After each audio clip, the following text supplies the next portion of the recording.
خاندان میں ایسی سچویشن ہو جاتی ہے کہ سارے ایک بات کہہ رہے ہوتے ہیں اور آپ ایک بات کہہ رہے ہوتے ہیں اور آپ ہی صحیح بات کہہ رہے ہوتے ہیں، لیکن وہ ان کی سمجھ میں نہیں آتی اور الٹا آپ کے خلاف باتیں بنانا شروع کر دیتے ہیں، اور آپ اپنے آپ کو بالکل تنہا محسوس کرتے ہیں کہ شاید میں ہی غلط ہوں. نہیں، آپ غلط نہیں ہوتے، لیکن ان کو آپ کی بات سمجھ نہیں آ رہی. تو وہ جو ایک تنہائی کا سا یا لونلی نیس کا یا ایک اکیلے پن کا احساس ہوتا ہے، کوئی بھی میرے ساتھ نہیں، کوئی بھی میرا ساتھ نہیں دے رہا، کوئی بھی میری مدد نہیں کر رہا، کوئی بھی مجھے سپورٹ نہیں دے گا، تو پھر دل نہیں ٹوٹنا چاہیے. کوئی بات نہیں، اللہ ہے نا، اللہ کافی ہے مجھے. اگر اللہ کی نظر میں میری یہ بات، میرا یہ فیصلہ، میرا یہ کام درست ہے تو مجھے کسی کی بھی پرواہ نہیں ہے. تو انسان غنی ہو جاتا ہے، اللہ اس کو بے پرواہ کر دیتا ہے، اللہ اس کے دل سے غم دور کر دیتا ہے، اللہ لوگوں کے چھوڑنے کا غم اس سے ہٹا دیتا ہے کہ کوئی بات نہیں.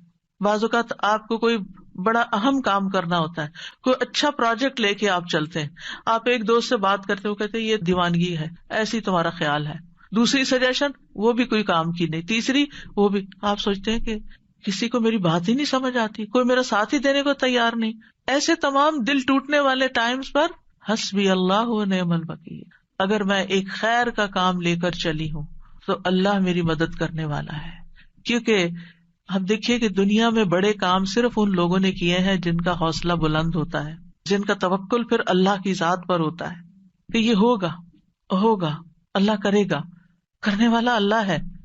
میں طریقہ کروں گی، سبب اختیار کروں گی، محنت کروں گی، لیکن برکتیں اور رحمتیں تو اللہ ہی کی طرف، فضل تو اللہ کی طرف. اللہ ذو فضل عظیم، بڑا فضل تو اللہ کے پاس ہے. ہم لوگوں کے ہاتھوں کی طرف دیکھتے ہیں، لوگوں کے خزانے کی طرف دیکھتے ہیں، اصل خزانوں کا مالک کون ہے؟ اور ان لوگوں کا بھی مالک کون ہے؟ وہ بھی اللہ ہے. ان کے دل بھی اللہ کے ہاتھ میں، وہی انہیں توفیق دے گا تو خیر کے کام میں ساتھ دیں گے، نہیں تو نہیں دیں گے. تو کوئی بھی ایسا موقع جہاں آپ کے اپنے پیارے آپ کا ساتھ نہ دیں، وہاں بھی دل چھوٹا نہ کریں، وہاں بھی آپ کا دل نہیں ٹوٹنا چاہیے، کیونکہ اللہ آپ کے ساتھ ہے. تو فَإِن تَوَلَّوْا، اگر یہ منہ موڑ جائیں، آپ کا ساتھ نہ دیں، تو آپ حسبی اللہ کہیں، لا الہ الا ہو کہیں، علیہ توکلت کہیں، وہو رب العرش العظیم کہیں. ایک چھوٹی سی دعا کے اندر ہر پارٹ جو ہے اس کا بہت پاورفل ہے. یعنی اللہ مجھے کافی ہے، اللہ کے سوا کوئی معبود نہیں ہے، میرا بھروسہ اس پر ہے، مجھے اس کی مدد کا یقین ہے، میں اس کی طرف رجوع کرتا ہوں، وہ میری مدد کرے گا، وہ ساری مخلوق کا مالک، اور مخلوق میں سے سب سے عظیم ترین مخلوق کا بھی وہی رب ہے، وہی مالک ہے، وہی خالق ہے، تو میں اس کا سہارا لیتا ہوں. تو یہ ان مبارک دعاؤں میں سے ہے جن کے پڑھنے کا اللہ تعالیٰ نے خود نبی صلی اللہ علیہ وسلم کو قل کہہ کے حکم دیا.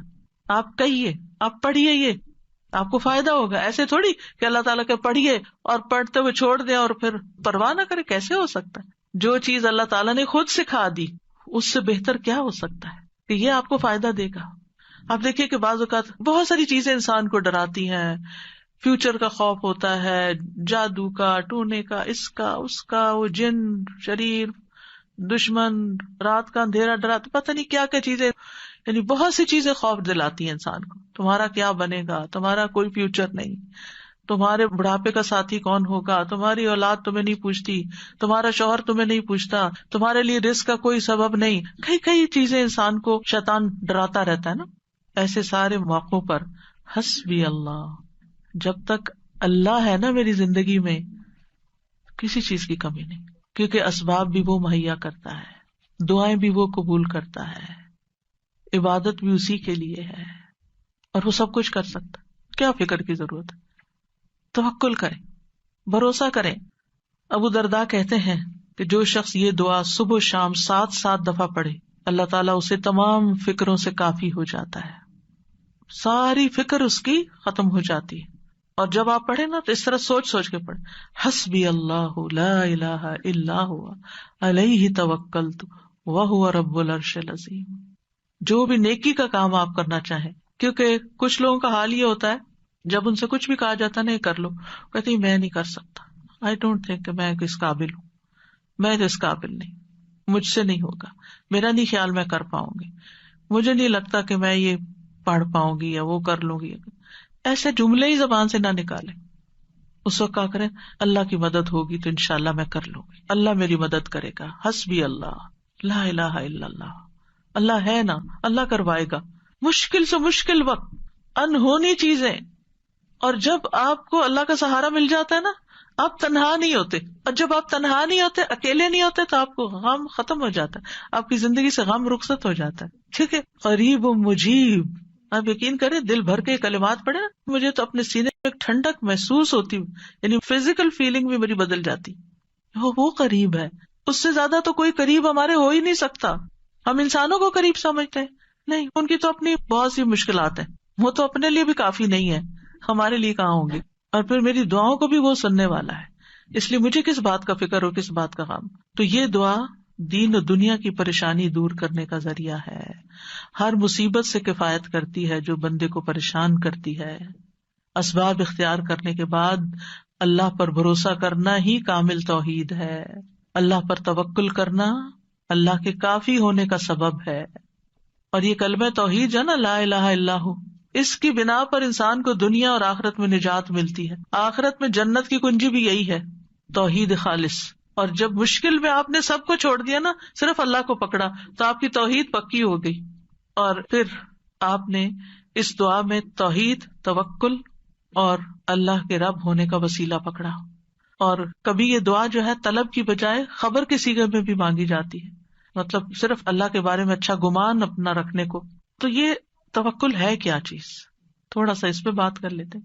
توکل کا مطلب ہوتا ہے اپنی بے بسی کا اظہار کرنا اور اپنے علاوہ کسی دوسرے پر اعتماد کرنا. میں کمزور ہوں, میرے پاس کچھ نہیں, تو ہی سب کچھ ہے.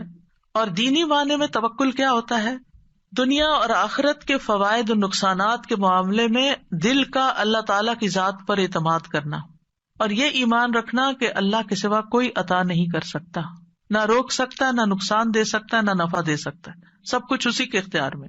ابن الجوزی کہتے ہیں یہ اللہ پر بھروسہ کرتے ہوئے اللہ کی اچھی تدبیر کی بنا پر اپنے معاملے کو اللہ کے سپرد کر دینا ہے, اللہ پر اعتماد کرنا ہے. خرابی کہتے ہیں توکل یہ کہ اللہ سے اچھا گمان رکھا جائے کہ اللہ یہ کام کر دے گا. توکل اللہ کے وعدوں پر دل کا اطمینان ہوتا ہے. ابن تیمیہ کہتے ہیں اللہ پر توکل کرنا فرض ہے اور بڑے فرائض میں سے ہے, جیسا کہ اللہ کے لیے اخلاص اپنانا واجب ہے. اور اللہ نے کئی آیات میں توکل کرنے کا حکم دیا ہے. یہ وضو کرنے کے حکم غسل جنابت کے حکم سے بھی بڑا حکم ہے, اور اللہ نے اپنے علاوہ کسی اور پر توکل سے منع کیا.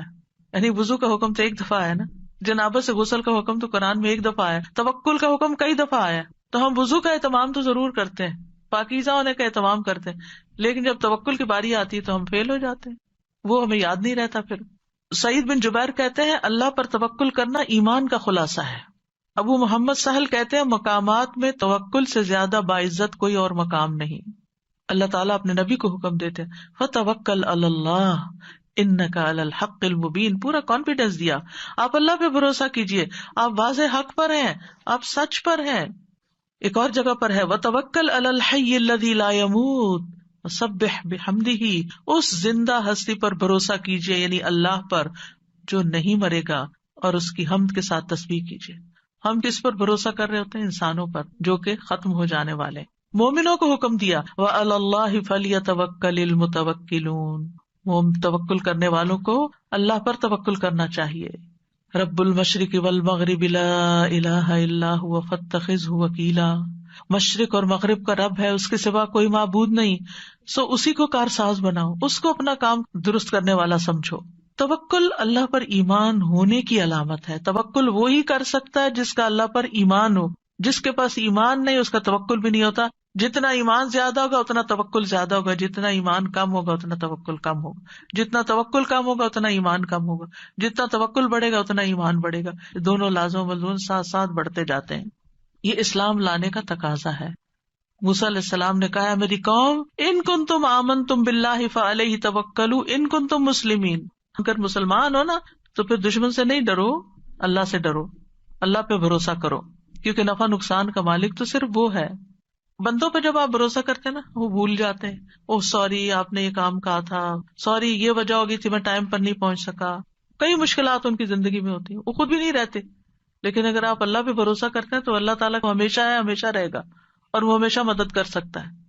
حالات تبدیل ہوتے رہتے ہیں، لوگ آپ کی زندگی میں تبدیل ہوتے رہتے ہیں، جگہیں تبدیل ہوتی رہتی ہیں، سچویشن تبدیل ہوتے رہتے ہیں، لوگوں کی لائلٹیز تبدیل ہوتی رہتی ہیں، لوگوں کے دل بدلتے رہتے ہیں، مالی حالات بدلتے رہتے ہیں. اس دنیا میں ہر لمحہ ایک چینج آ رہا ہوتا ہے، غیر محسوس چینج، اور بعض اوقات ہم اس کو ٹیکل نہیں کر سکتے کیونکہ ہمارے اندر بھروسہ نہیں ہوتا، توکل نہیں ہوتا. جو توکل کرتا ہے وہ ہر تبدیلی کے اندر کام ہوتا ہے. موسم بدل رہا ہے، کوئی بات نہیں، کوئی بھی چیز پسند کے خلاف، کوئی بات نہیں، سب ٹھیک ہو جائے گا. تو اللہ سبحانہ تعالیٰ نہ ہم سے غافل ہے اور نہ ہی ہم سے دور ہے، اس لیے کسی اور کو کارساز بنانے کی بجائے اسی کو سہارا سمجھا جائے، کیونکہ جو اللہ کے سوا دوسروں کو سہارا بناتا ہے تو ایسے سہارے کمزور ہوتے ہیں. مکڑی کا گھر، اس کی مثال دی گئی قرآن میں. تو ہر کام کا ارادہ کرنے کے بعد اللہ پہ بھروسہ کرے. فَإِذَا عَزَمْتَ فَتَوَكَّلْ عَلَى اللَّهِ، عزم کر لیا توکل اللہ پر. لوگوں کا ڈر ہو تو بھی توکل اللہ پر، لوگ منہ موڑ رہے ہو تو توکل اللہ پر، کوئی چیز غم زدہ کرتی ہے توکل اللہ پر، جان کو خوف لاحق ہے توکل اللہ پر. جیسے جادوگروں نے کہا تھا فرعون کے مقابلے میں، فقد ما انت قاد، جو فیصلہ کرنا کر لو، ہم تو اللہ کی طرف جانے والے، تم ہمارا کیا بگاڑ لو گے.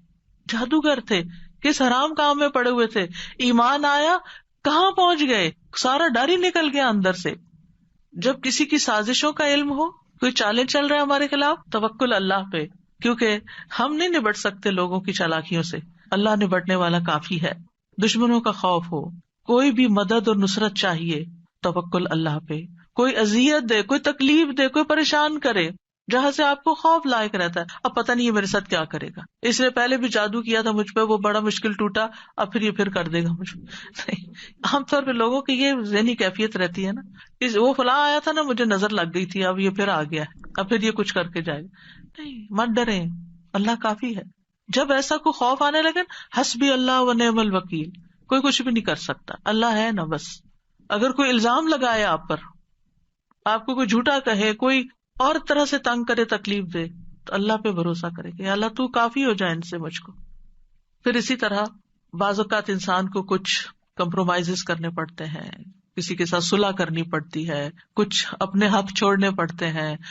بعض اوقات آپ لیٹ گو کر دیتے ہیں اپنا کوئی حصہ کہ اپنے بہن بھائی سے لڑائی ختم کر کے، تو پھر آپ سوچتے میرا کیا ہوگا. تو اللہ پہ توکل ہے، اللہ کافی ہے، اللہ مجھے کہیں اور سے دے گا. میں نے اللہ کی خاطر چھوڑا ہے نا، اللہ اس سے کئی گنا زیادہ لوٹائے گا، کیونکہ اللہ کی خاطر یہ کیا ہے میں نے.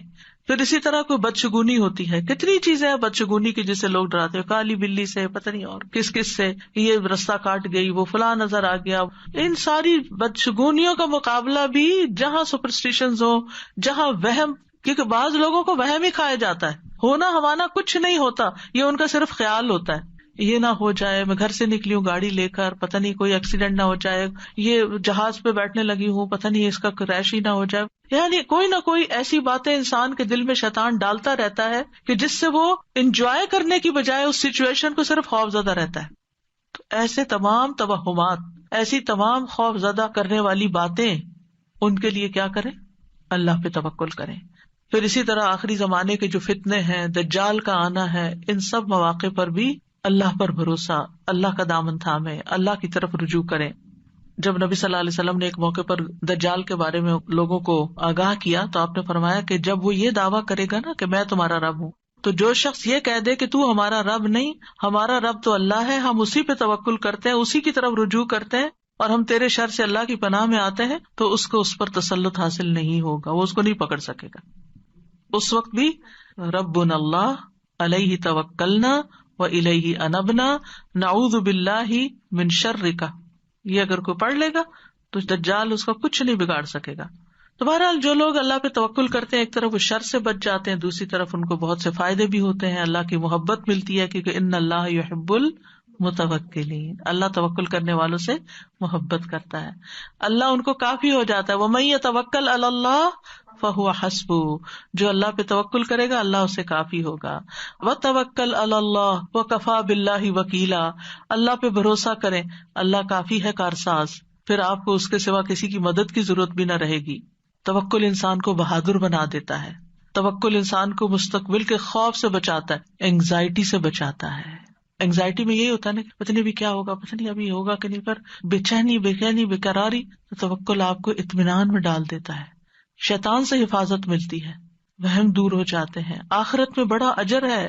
وَلَأَجْرُ الْآخِرَةِ أَكْبَرُ لَوْ كَانُوا يَعْلَمُونَ الَّذِينَ صَبَرُوا وَعَلَىٰ رَبِّهِمْ يَتَوَكَّلُونَ، اور آخرت کا اجر تو بہت بڑا ہے، کاش وہ جانتے ہوتے، جن لوگوں نے صبر کیا اور اپنے رب پر ہی بھروسہ کرتے ہیں، ان کے لیے آخرت میں بہت بڑا اجر ہے، کیونکہ انہوں نے ہر موقع پر اپنی توحید خالص کر لی، اللہ پہ بھروسہ کر لیا، اللہ پہ بھروسہ کر لیا، رزق کا معاملہ ہو، بیماری صحت کا معاملہ ہو، اولاد کا معاملہ ہو، انسانوں کا معاملہ ہو، لوگوں کی پھیلائی ہوئی افواہوں کا معاملہ، کچھ بھی ہو، اللہ کافی ہے مجھے۔ یعنی ایسے لوگ زندگی میں سب سے زیادہ پرسکون ہوتے ہیں جو اپنے معاملات اللہ کے سپرد کر دیتے ہیں۔ تو اس لیے کوئی بھی چیز جب آپ کے دل میں گھبراہٹ ذرا سی بھی ڈالے، فوراً پڑھے حسبنا اللہ و نعم الوکیل، یا حسبی اللہ و نعم الوکیل، حسبی اللہ لا الہ الا هو علیہ توکلت وہو رب العرش العظیم۔